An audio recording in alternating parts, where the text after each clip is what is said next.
Alright, well hopefully these videos will show up. Today I am going to be working on liquid dye. So I won't be mixing a lot of volatile stuff. I'm barely going to have my dyes open for a little bit, so I'm not going to wear a mask. I am going to be putting 1 teaspoon into 4 ounces of water. So this one doesn't have a thing on it. So this has, these are like hair color bottles. So this line right about here is 4 ounces. So I'm going to be putting an entire teaspoon. These are 1/4 teaspoon. So I'm going to be putting 4 of these into here, mixing with water.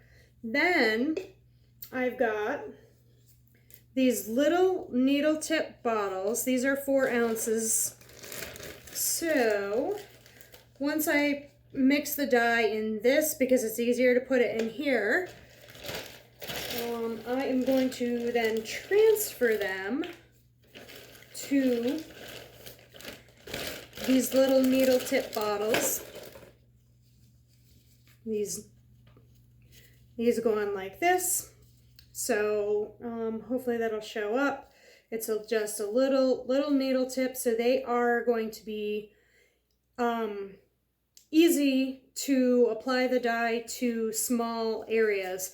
So when I make liquid dye, I do not put soda ash in the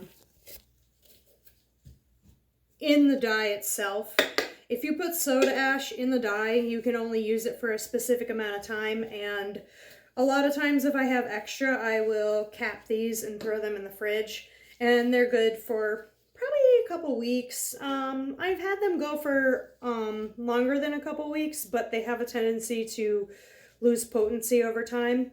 But if you put soda ash in your mix, you need to use it within a few hours.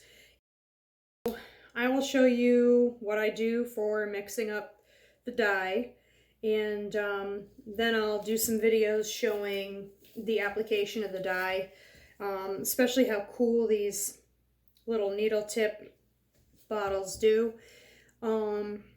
These can be found on Amazon. I don't know what they were called. I don't know if they were called needle tip bottles, but they are the 4 ounce ones. We will start with, my first color I'm going to mix up is going to be Deep Space, which is right here.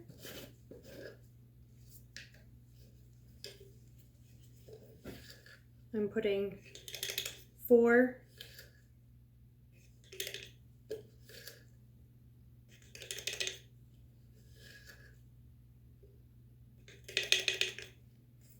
Four 1/4 teaspoons, so 1 teaspoon. And then I add water, and these bottles have a line on them. Some of them don't, so ones that don't have a line, I'll have to make sure I fill the water up to where the line is. And there we go. So I've got it filled up like this. I put the cover on, and I give it a shake.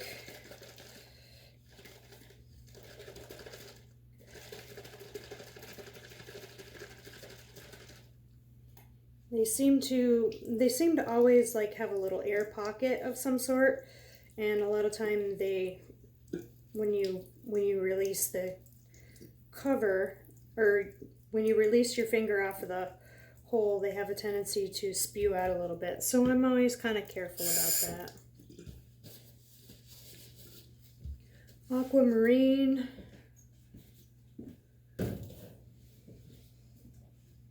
is this one.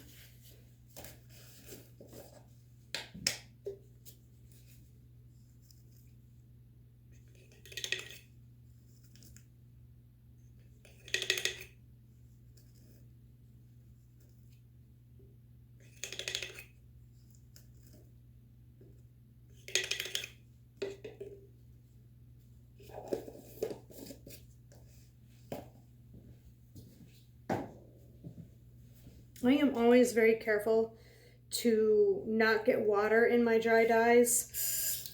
If you get water in your dye, you're gonna have problems. This one, I need to fill it up to, oh, right about there. A little more.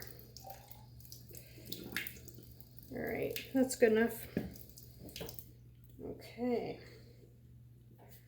I need a lid for my aquamarine.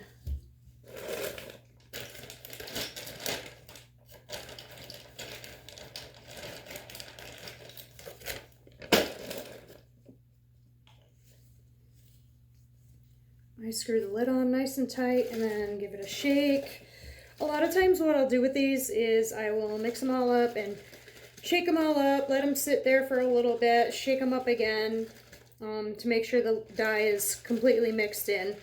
A lot of people use immersion blenders and things like that, but I don't feel that that's necessary. It's just an extra step and something else to get dirty. I just give them a shake and do a bunch of them, and then when I'm all done, I let them shake again. I shake them multiple times so that I'm sure that it's fully mixed. Alright, so that is how I mix my liquid dye. That's the first step, and I will be back to show you some of the dyeing with some of these other nice lovely products behind me.